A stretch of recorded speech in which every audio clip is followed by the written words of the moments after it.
Le projet est ce que l'on appelle un projet d'itinéraire de questionnement scientifique que nous avons créé pour le collège, 6e, 5e, 4e, 3e, en partenariat donc École Active Bilingue Jeanine Manuel dans le 15e arrondissement et l'espace Gilles de Gênes à l'ESPCI à Paris. Donc en fait c'est une réalisation à la fois de professeurs en exercice dans un établissement scolaire et de chercheurs scientifiques de l'enseignement supérieur. Oui, zoomer sur ça. Le but en fait de cet enseignement est de répondre aux questions des élèves, de répondre aux grandes questions qu'ils se posent scientifiquement parlant. Je vais laisser peut-être la parole à Jacques Premier, qui est de l'espace Gilles de Gênes. Oui. Bonjour, quelle est la question? Alors on est là pour couvrir l'événement d'aujourd'hui et on voudrait que vous nous présentez votre projet et tout ça. D'accord. On ne pourrait pas avoir le... Il faudrait... avoir le... Prenez pas tout. Ça marche? Voilà, donc ce qu'on a voulu, c'est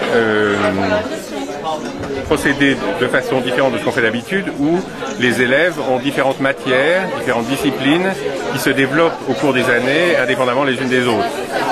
On a le cours de maths et ça progresse, on a le cours de physique et ça progresse, il n'y en a pas en 6e d'ailleurs, il y a le cours de chimie, il y a le cours de SVT, etc. Et nous, ce qu'on a voulu, c'est prendre des thèmes et de voir comment les différentes disciplines parlent de ce thème. Et donc le traitent ensemble.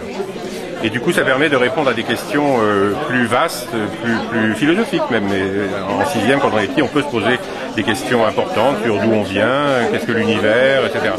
Par exemple, en 6e, on démarre sur les systèmes planétaires et la présence de la vie. Voilà. Et donc ça, c'est un thème qui est traité sur 3 mois, par exemple, et qui est fait en même temps par des professeurs de physique, de chimie et de SVT. Donc la partie physique, c'est par exemple le système solaire, le nôtre, mais on découvre d'autres systèmes solaires autour d'autres soleils que le nôtre. Et donc, est-ce qu'il y a des choses en commun? Est-ce que c'est en commun ou pas? Quelles sont les différences?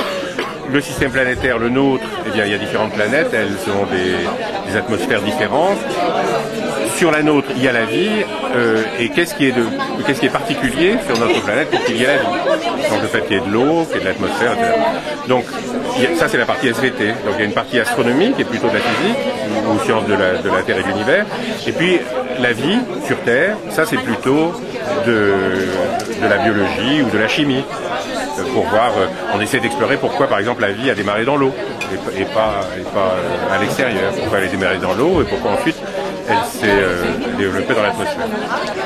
Un autre thème par exemple qu'on prend après en 6e, c'est construire pour longtemps. Donc c'est l'aspect matière et matériaux, de quoi est fait la matière. Et donc on a pris l'exemple des pyramides. Et donc on fait même des maths avec ça parce que on développe un algorithme de construction des pyramides. Donc la notion d'algorithme, c'est plutôt des maths. Ensuite, il y a des blocs qu'il faut soulever. Et des blocs qu'il faut soulever, ça c'est avec des leviers. Donc ça c'est de la physique.